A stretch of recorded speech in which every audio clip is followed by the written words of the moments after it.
Let's be honest, the Max rebrand was confusing. The app is a weird mix of prestige TV, reality shows about houses, and random superhero movies. It's messy. But if you dig past the top 10 list, which is usually just whatever blockbuster came out last week, you will find the absolute best film library in the streaming game right now.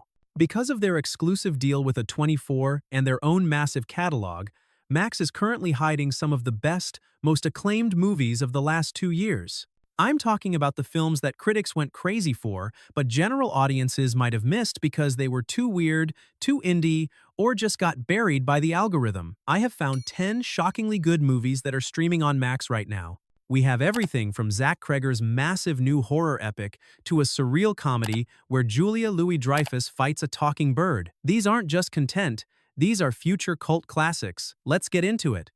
Number 10, Sorry Baby, 2025.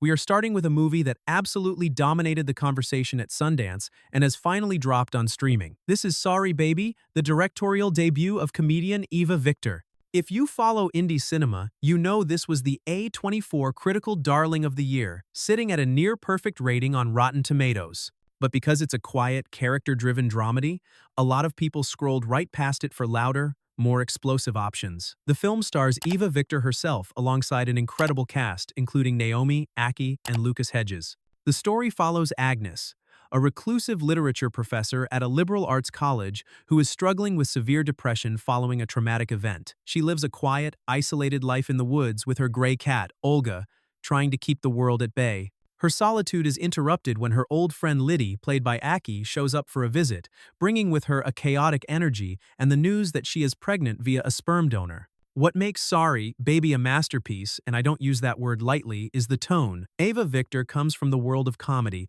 and she infuses this incredibly heavy subject matter with a dry, awkward, and biting sense of humor. It captures that specific, uncomfortable feeling of reuniting with old friends who know you too well. The dialogue is sharp and realistic, full of those weird pauses and misunderstandings that happen in real life. It explores female friendship, the lingering scars of trauma, and the absurdity of trying to be a functional adult when you feel broken inside. There is a scene involving a sympathetic sandwich shop owner played by John Carroll Lynch that is one of the most tender moments in recent film history. If you liked Fleabag or The Worst Person in the World, this is your new obsession. It manages to be hilarious and devastating in the same breath, proving that sometimes the only way to deal with pain is to laugh at it. Number 9, Weapons, 2025. Next up, we have the horror event of the year that somehow became a hidden gem on streaming. Weapons is the sophomore film from Zach Cregger, the genius who gave us the viral hit Barbarian. When Barbarian came out, it shocked everyone with its unpredictable structure. Expectations for Weapons were sky high, and while critics loved it for its audacity, general audiences were a little baffled by its massive scope. This isn't a simple haunted house movie, it is a sprawling, multi-narrative horror epic that feels like Paul Thomas Anderson directed a nightmare. The premise is terrifying in its simplicity. In a small American town, every single child in a specific classroom disappears at exactly 2:17 a.m. except for one. The film then fractures into multiple storylines, showing how this event shatters the community and the lives of the people connected to it over time. We follow a stacked cast that includes Josh Brolin, Julia Garner, and Alden Ehrenreich as they navigate the fallout. Brolin gives a powerhouse performance as a father pushed to the brink of insanity, trying to find a logical explanation for an impossible event. What makes Weapons so special, and why you need to watch it, is its ambition. Cregger isn't interested in cheap jump scares, he is interested in dread. The film explores how trauma ripples through a community like a virus, infecting everyone it touches. The narrative weaves together elements of witchcraft, government conspiracy, and pure human evil into a tapestry that is incredibly dense. It demands your full attention. You simply cannot look at your phone while watching this movie, or you will miss a crucial clue. It's a puzzle box of a film that rewards you for paying attention to the details, with a visual style that captures the messiness of real life, inspired by films like Prisoners. If Barbarian was a roller coaster, Weapons is a labyrinth that traps you inside. Number 8, On Becoming a Guinea Fowl, 2025. Let's head to Zambia for a movie that is unlike anything else on the platform. On Becoming a Guinea Fowl is the latest film from Rungano Nyoni, who previously directed the brilliant I Am Not a Witch. This is a surreal, biting satire that takes a very serious subject, a funeral, and turns it into a dark comedy about family secrets, lies, and the absurdity of tradition. The story begins on a deserted road in the middle of the night, where our main character, Shula, played by Susan Chardy, stumbles across the dead body of her Uncle Fred. She isn't sad, she's annoyed. This reaction sets the tone for the entire film. As the family gathers for the funeral proceedings, Shula and her cousins are forced to navigate the absurd traditions and performative grief of their middle-class Zambian family. But as the days go by, they start to peel back the layers of their uncle's life, revealing buried secrets of abuse and hypocrisy that everyone in the family knew but refused to talk about. The film is visually stunning, full of vibrant colors and surreal imagery that makes it feel like a fever dream. Neone uses comedy as a weapon to expose the hypocrisy of respecting the dead when the dead person was actually a monster. There is a recurring motif involving a children's educational TV show about guinea fowls that warns animals of predators, which becomes a powerful metaphor for the women in the family. The performances are incredibly naturalistic, making the surreal moments hit even harder. It's a funny, angry, and visually inventive film that proves you don't need a massive budget to tell a massive story. It challenges the viewer to think about complicity and silence within families, all while maintaining a sharp, satirical edge. Number 7. Freaky Tales, 2025. If you are looking for pure, adrenaline-fueled fun, you need to watch Freaky Tales, directed by the duo behind Captain Marvel, Anna Boden and Ryan Fleck. This is a love letter to 1980s Oakland, California. It stars the internet's favorite dad, Pedro Pascal, along with an ensemble cast including Jay Ellis and Normani. It didn't make a huge splash in theaters because it's an anthology film, a format that is notoriously hard to sell, but on streaming, it is absolutely perfect. The film is structured as 4 interconnected stories, all taking place on the same day in 1987. It's inspired by the song Freaky Tales by the Oakland rap legend Too Short.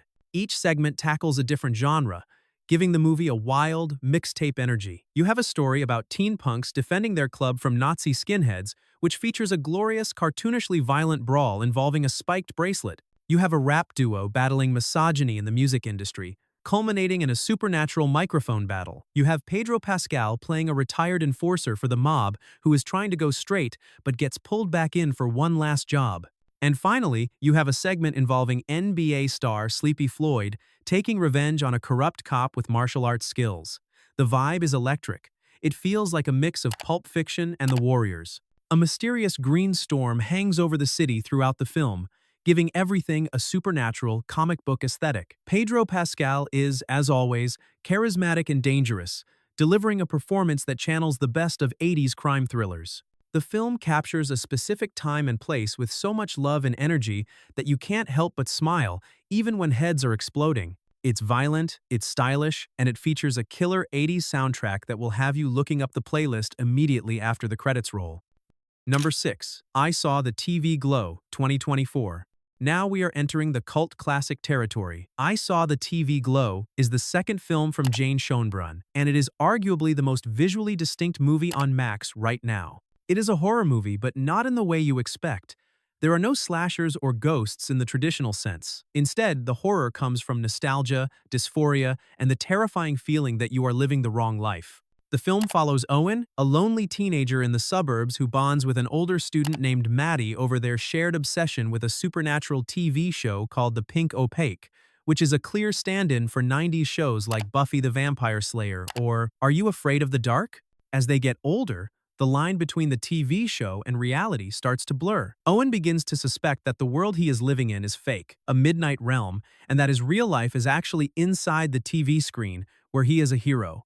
Visually, this movie is a masterpiece of neon purples, static, and lo-fi VHS aesthetics. It captures the visceral feeling of staying up too late as a kid, watching something weird on TV that rewires your brain. The soundtrack is incredible, featuring indie rock bands that fit the dreamy, melancholic vibe perfectly. But beneath the style, it is a devastating allegory for the trans experience and the feeling of dissociation, of watching your own life happen from a distance. It explores the danger of nostalgia and how we can get trapped in the past, refusing to grow up or face who we really are. It is haunting, beautiful, and totally unique, a film that will sit in your stomach for days after you watch it.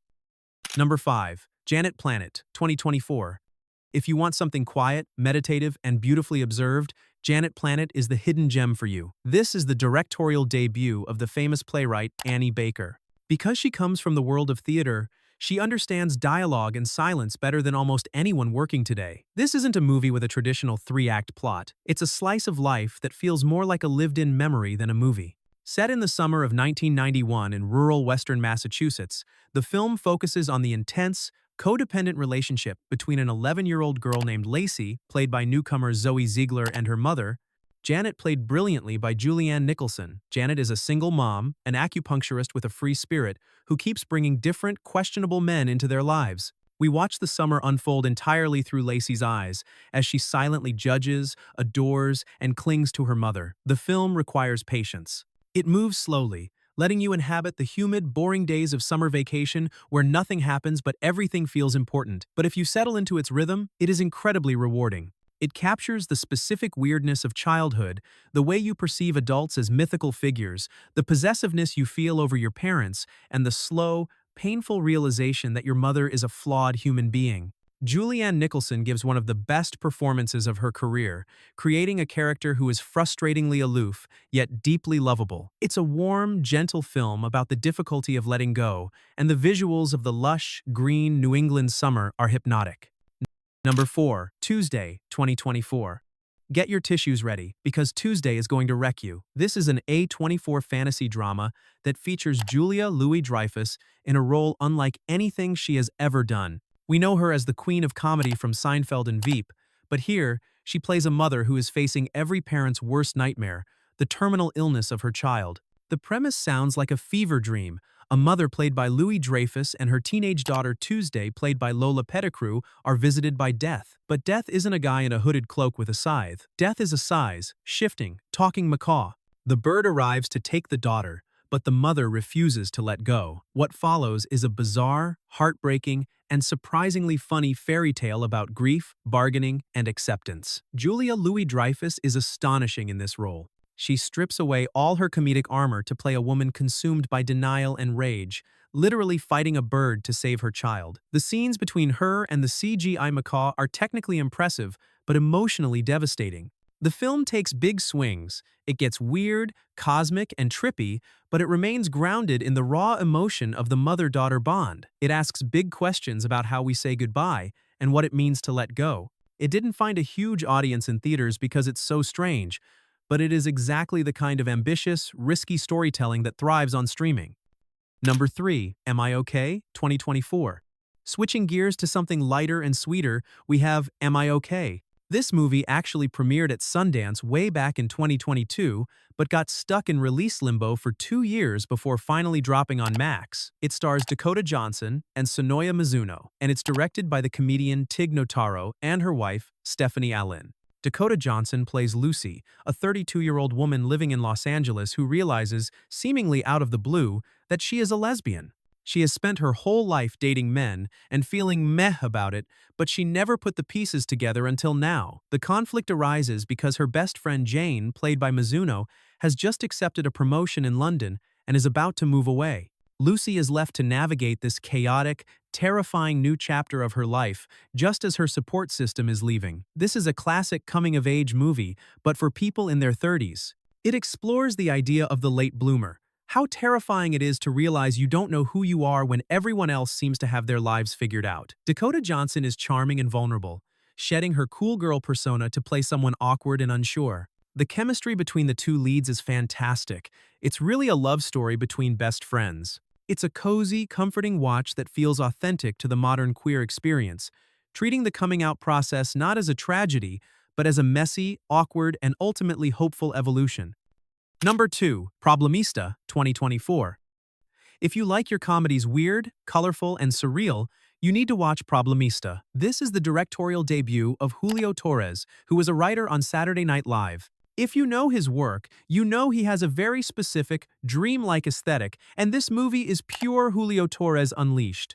Torres stars as Alejandro, an aspiring toy designer from El Salvador who is struggling to stay in New York City before his work visa expires. In a desperate attempt to find a sponsor, he takes a job as an assistant to an erratic, terrifying art world outcast named Elizabeth, played by the legendary Tilda Swinton. Elizabeth is trying to archive the paintings of her cryogenically frozen husband, played by RZA from the Wu-Tang Clan, and Alejandro becomes trapped in her chaotic orbit. Tilda Swinton is the main reason to watch this. She plays Elizabeth as a chaotic force of nature. She screams at iPads, gets lost in her own archives, and treats Alejandro like a servant. She is a monster, but a hilarious one, representing the gatekeepers of the creative world. The film uses surreal visuals to depict the immigrant experience. Craigslist creates a literal monster.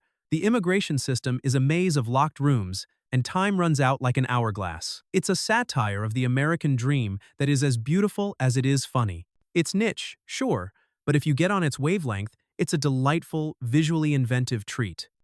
Number 1. Reality, 2023. Finally, we have one of the highest-rated HBO originals that barely anyone talks about, Reality. This isn't a documentary, but it feels like one. It stars Sydney Sweeney as reality winner, the former Air Force linguist who leaked an intelligence report about Russian interference in the 2016 election. The gimmick here is incredible. The script is taken verbatim from the FB1 interrogation transcript. Every stutter, every cough, every awkward pause that happened in real life is in the movie. The film takes place almost entirely in one room, Reality's empty house, as two FBI agents slowly corner her. Sydney Sweeney is phenomenal here. She strips away all the glamour to play a regular, anxious young woman who is slowly realizing her life is over. Because the dialogue is real, it doesn't feel like a movie script, it feels unpredictable and tense. The director, Tina Satter, uses the claustrophobia of the setting to build unbearable suspense. We watch as the agents start with small talk about her pets and her CrossFit routine, slowly tightening the noose until the truth comes out. It's a masterclass in minimalist filmmaking and a chilling look at the power of the state. It proves you don't need explosions to make a thriller, you just need 3 people in a room and the truth. And there you have it, 10 incredible movies that are sitting on Max right now, waiting for you to hit play. Whether you want the 80s action of freaky tales or the surreal horror of weapons, there is something here for every kind of film fan. Do me a favor, if you watch Tuesday, come back and tell me if The Talking Bird made you cry. I need to know I'm not the only one. Don't forget to like and subscribe for more deep dives into the streaming void. I'll keep digging so you don't have to. See you on the next one.